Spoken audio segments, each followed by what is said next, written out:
Welcome back, and many thanks for staying with us. You're watching Political Spectrum live on Spectrum Television. Don't forget, you can always connect with us on all our social media platforms and follow the live feeds via YouTube and Facebook, all of which you can find on our website. Just search spectrumtv.ng. Welcome to the Burning Issues segment, where we get to look at critical issues as it concerns the political space across the country, particularly with a keen build-up to the 2023 general elections. Only today, or for this segment of the show, we're not focusing on politics, but more of electioneering. With over 53 days to go before the conduct of the general elections, there's another mildly 16 days to go to the deadline that the electoral umpire INEC has set for Nigerians to collect their PVCs, without which you cannot be a part of the electoral process. And joining us to talk all things PVC collection and related issues, a Common More Public Affairs Officer, Independent National Electoral Commission, Akwa Ibom State, joins us live on Political Spectrum. Good morning to you, and many thanks for joining us today. Thank you so much. Good morning. It's a pleasure to have you. Elections are around the corner, and it's barely 16 days to the deadline that INEC has set for Nigerians to collect their PVCs. PVC collection has apparently been a hotly debated issue, especially amongst Nigerians, as we look ahead to the polls, with several concerns being raised about the entire processes, beginning from the registration to eventual collection. I know you're here to focus specifically on the collection because time is against Nigerians, a good number of them who haven't gotten theirs. But with 16 days to go, just like some persons are clamoring for an extension to for political parties to put their houses in order, there are others who have also said, what about INEC giving Nigerians equal time as well to also, get ready for the elections by virtue of collecting their PVCs? Any concerns about extension of the deadline? Let's start from there. Okay, but thank you so much to the viewers. I don't think there's going to be an extension. Because of time. We have other things in the electoral calendar that we need to put in place before the elections. So the deadline is going to be 22nd of January. But as a body, we are putting down modalities on ground to make sure that we improvise by all means for people to get their PVCs. Because without the PVC, they cannot vote. You understand? And we've done a lot. And so far, in Akwa Ibom State, just across the nation, other states, INEC, we are also trying our best. But like in Akwa Ibom, thank God for my boss, the resident electoral commissioner, Dr. Cyril Omorobe, happens to be a very dynamic person. The man is just ready to do anything. So any which way that we can improvise. Right now, if you go to Plaza now, you see a large format billboard. You understand? It has never happened before. Now we have large format billboard at Plaza for people to see, go and get your PVCs at the LG offices. We improvised. We went to Itam Market. You understand? We took over the market to sensitize the women in partnership with Pan-African women. You understand? Your station covered it. Your station came. And you can also see that we did all of that. We tried to see that we go to places where we can really inform people to go get their PVCs, because we discovered that a lot of people lack information. You understand? And the best way to give them information is to go to where we can have a cluster of them. You understand? So we went to Itam Market to do that. We also, our information bed also pitched at the Christmas tree, at the Christmas village. We had our jingles were played all over the Christmas village. And then we had a information desk at the Christmas village for people to make inquiries and all of that. Then we're also given chances to go on stage to talk to the people and also give them the information, because we know the complaints, you understand, to give them the information where they can go to get their PVCs. Then as I'm talking to you now, we are taking them to the wards from tomorrow. That is going to start from tomorrow, which is the 6th of January till 15th of January. We're taking them to the 329 wards across the state, you understand, so that we can take it to have those parents, most of them that cannot walk for too long, you understand. We take them to villages, in wards, RAs, you understand, for them to get their PVCs. Our major priority is for us to make sure that we dispense those PVCs to the right voters. Interestingly, in spite of all you said, there are conceived perceptions that the slowness to which citizens have gone gone about the process of collecting their PVCs has been largely a problem created by INEC. We have regular complaints of people saying they've gone to INEC offices within the stipulated working hours, and it's been difficult to access officials at your INEC offices, let alone to be able to get their PVCs. What's the response to that? No, that's not true. That's not true. Maybe that's why we try as much as we can to always be on the media spaces. Why? Because we want people to be informed. Most times, people will call and say they actually went to INEC office and they didn't see it. That time, maybe some of the officials must have been deployed to the ward level, you understand, to go and, dispense the PVCs to the right owners. And we also had complaints where people called and they said they went to Ikotok Panabia, like in Uyo, which is the urban. They said they went to Ikotok Panabia to get their PVCs. They didn't say. So we had to go on media. We went on different radio stations and we're just announcing, telling people that the office at the Ikotok Panabia is under renovation. So we had to pick up a neutral place, which is the TRC at Barracks Road, Traditional Rulers Council, for almost opposite to CKS Primary School. We say people go there and get your PVC. Of course, everybody knows that so far, collection of PVC and CVR are two different things. They need to look for the card for you. And it is much, you understand? So it takes time. But the problem with Nigerians is that this deadline syndrome, everybody are just waiting for. Like now, if I tell you the number of calls that I had yesterday, people were just calling in. But these are the same people. Some are even my friends. These are the same people that they had all the time. I will even be sending the messages. Come and get your PVC. Are you getting it now? So, but now everybody are waiting for the last minute, you understand, before they come, so that they come and crowd. But I can tell you there's no room for extension because 22nd of January, election is next month. We have other things to do in the calendar.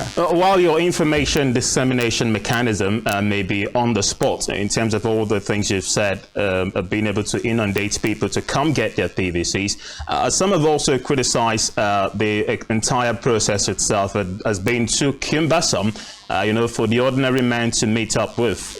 Challenges around registration itself were a headache for many.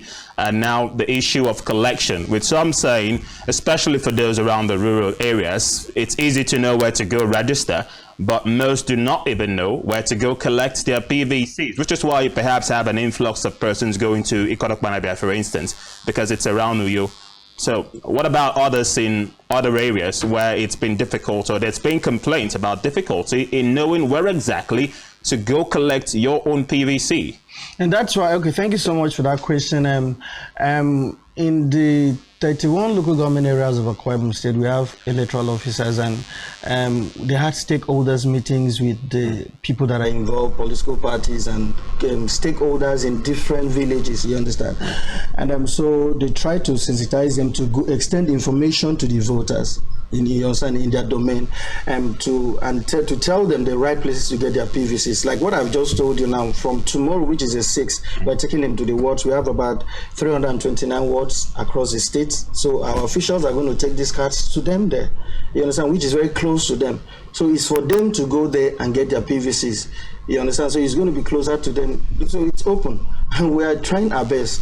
Well, and who supervises the process of the collection? If you're taking it to these particular centers, and the reason I'm factoring that in is INEC, of course, at the national level, at several times had complaints about widespread allegations of vote trading or vote buying, where political parties have also been fingered in most of these allegations. So if you're taking it to these centers, who supervises the process of ensuring that these cards are actually given to the actual owners and there are no chances of, any foul play in the entire process? Okay, INEC as a body, we are just an umpire. You understand? We are not, but we partner with security agencies and also the ICPC, even the EFCC are members of the ISIS.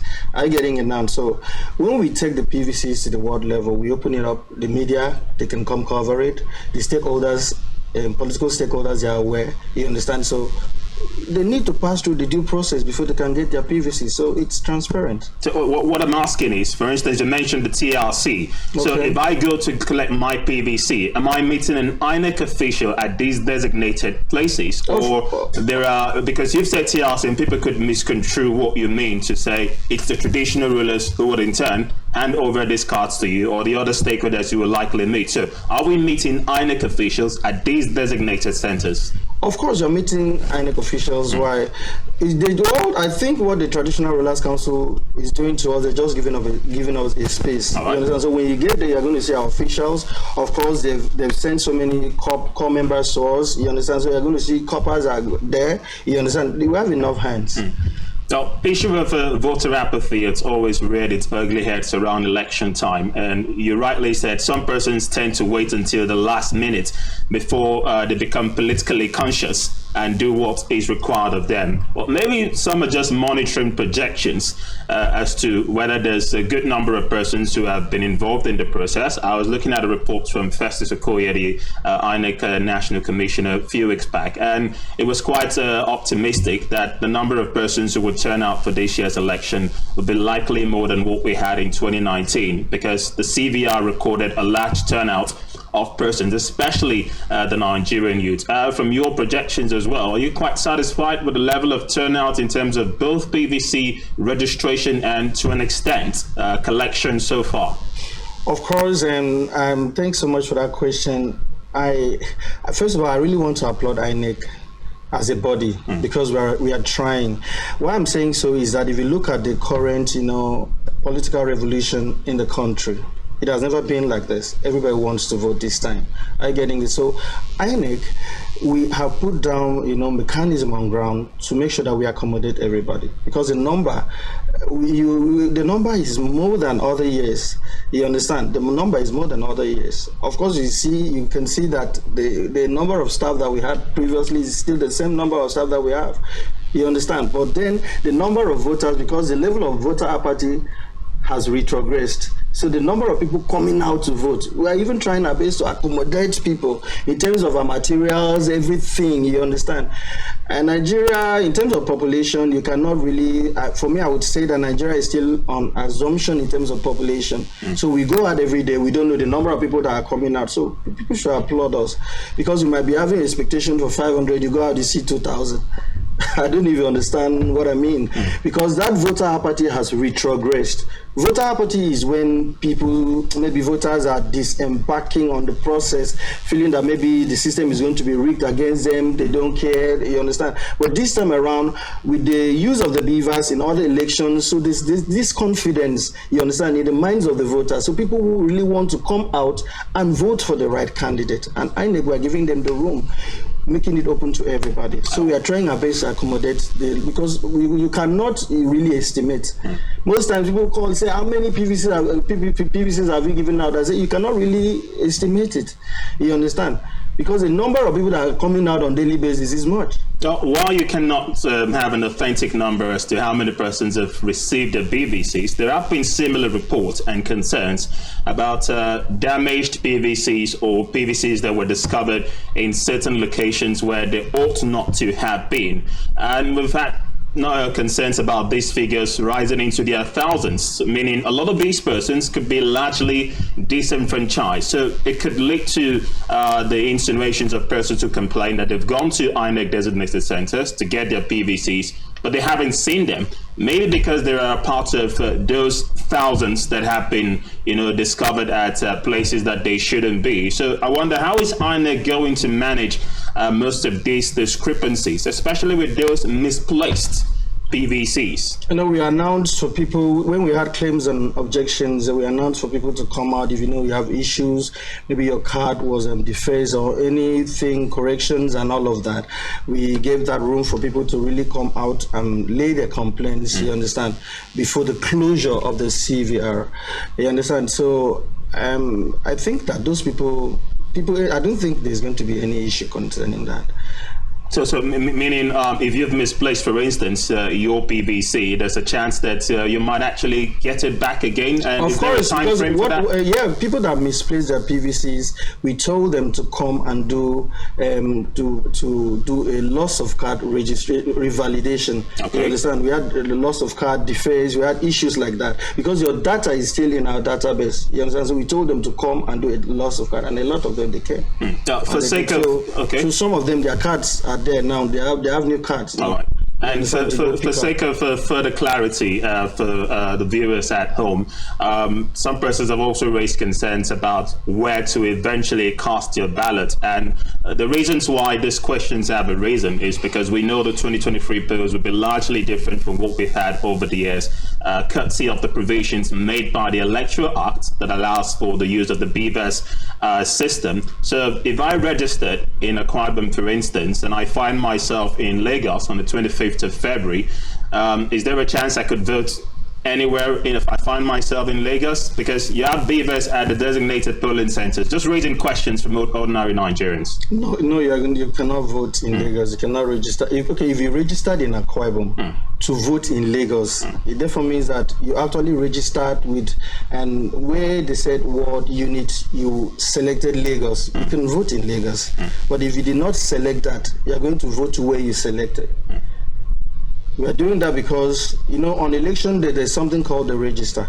You understand? So when they do the verification, they need to check it on the register, and they know that this is the unit that you registered to vote.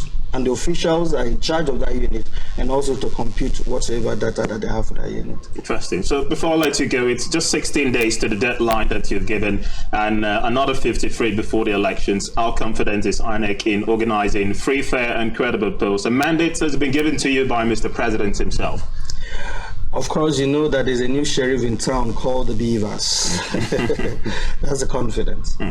Interesting. Well, we're looking forward to that. We wish INEC all the best as you prep up for this year's election. Thank you so much. Thank you very much. Your thoughts on this, but just in case you cannot join us live on the show, the conversation does continue on social media. Just search for us on all our platforms and feel free to leave us a message. We'd definitely like to read and hear from you. But we're going to have to draw the curtains here on today's edition of the show. Many thanks indeed for joining us. We keep monitoring developments and happenings from across the country as politicking gears up for the conduct of this year's election. Political Spectrum will return tomorrow. Keep a date with us if you can. But from me, Raymond Ita, and the rest of the crew, thanks for watching and bye for now.